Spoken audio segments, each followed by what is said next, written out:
और इसी बीच एक और बड़ी खबर है। आतंकी आदिल का एक व्हाट्सएप चैट सामने आई है। दरअसल व्हाट्सएप चैट में पैसों की मांग की जा रही है। डिलीट चैट एजेंसियों ने रिट्रीव की। आपको बताएं कि फेमस अस्पताल से एडवांस सैलरी भी मांगी थी। धमाके में 26 लाख रुपए इस्तेमाल हुए थे। अब ये भी जानकारी सामने आई और ये देखिए, आपको हम ये कुछ चैट भी दिखा रहे हैं। दरअसल इस पूरे मामले में जैसे जैसे जांच आगे बढ़ रही है, कई सारे खुलासे हो रहे हैं।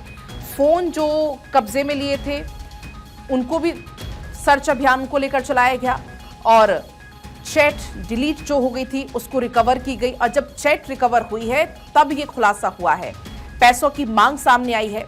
हालांकि ये चैट डिलीट थी। एडवांस सैलरी मांगी गई थी फेमस अस्पताल से। धमाके में 26 लाख रुपए इस्तेमाल हुए थे। इस बात का भी खुलासा हुआ है चैट सामने आने के बाद। आपको याद होगा किस तरीके से दिल्ली ब्लास्ट का ये पूरा मामला है। लाल किले के पास में जोरदार ब्लास्ट होता है 10 नवंबर को और तत्काल इस पूरे मामले में जांच तेज हुई। वरुण जैन इस बीच हमारे साथ जुड़ गए हैं ज्यादा जानकारी लेकर।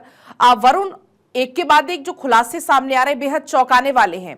अब एक और ये खुलासा सामने आया है, जो चैट सामने आई उससे धमाके में 26 लाख रुपए इस्तेमाल हुए थे। एडवांस सैलरी की भी उसने वहां पर मांग की थी। और क्या कुछ जानकारी हाथ लगी आपके? इस मामले की जांच कर रही है। इनका जो फंडिंग सोर्सेज है, इनके एसोसिएट्स के अलावा उनका पता लगा रही है। जो पुलिस जो एजेंसीज को जांच के दौरान जो आदिल है उसकी 5, 6, 7 और 9 सितंबर की जो व्हाट्सएप चैट है वो हाथ लगी है। 5 सितंबर को अगर आप देखेंगे कि वो गुड आफ्टरनून सर, मेरी सैलरी क्रेडिट करने के लिए रिक्वेस्ट की थी, आपकी बहुत मदद होगी, पैसों की बहुत जरूरत है। मतलब वो आप देखेंगे लगातार 4-5 दिन तक गिड़गिड़ा रहा है। वो चाह रहा है कि उसके पास जल्द से जल्द पैसा पहुंच जाए। तो कहीं ना कहीं फंडिंग का सोर्स उनको बाहर से तो पैसा मिल भी रहा था, अपना जो पैसा था वो भी इन्होंने एक्सप्लोजिव खरीदने और इस पूरे ब्लास्ट को अंजाम देने के लिए इस्तेमाल किया था। 26 से करीब 30 लाख रुपए तक इन्होंने आपस में जो सभी डॉक्टर्स थे इन्होंने मिलाकर इकट्ठा किए थे, जिससे एक्सप्लोजिव जो अमोनियम नाइट्रेट है वो खरीदा गया था। यहाँ तक कि इस पैसे को इकट्ठा करने के दौरान उसका सही खर्च का हिसाब ना मिलने के चलते जो मुजम्मिल था, डॉक्टर मुजम्मिल, वो बहुत नाराज हो गया था बाकी डॉक्टर से। उसने पूरी जिम्मेदारी अपने ऊपर ले ली थी पैसे की और कहा था कि मुझे हर पैसे का हिसाब चाहिए, क्योंकि सही दिशा में पैसे का इस्तेमाल यानी कि आतंक के लिए ही इस पैसे का इस्तेमाल होना चाहिए। तो कहीं ना कहीं जांच एजेंसियों को शक है कि इस पैसे की हड़बड़ाहट इसलिए थी क्योंकि इनको विस्फोटक खरीदना था और जो 26 लाख रुपए का इस्तेमाल था उसमें से आदिल ने 8 लाख रुपए दिए थे। वो 8 लाख रुपए अपनी इसी सैलरी से दिए थे, जो वो लगातार दबाव बनाकर जल्द से जल्द हासिल करने की कोशिश कर रहा था, जो कि इन चैट से एजेंसी को एकदम साफ हो चुका है। जी वरुण, ये आदिल की चैट सामने आई है, तो क्या इसी तरीके से कोई और भी चैट अगर सामने आई हो और बाहर से कोई ऐसी फंडिंग हुई, अगर उसका कोई खुलासा हुआ हो फिलहाल? तो देखिए, बिल्कुल बिल्कुल खुलासा हुआ है। डॉक्टर शाहीन को तो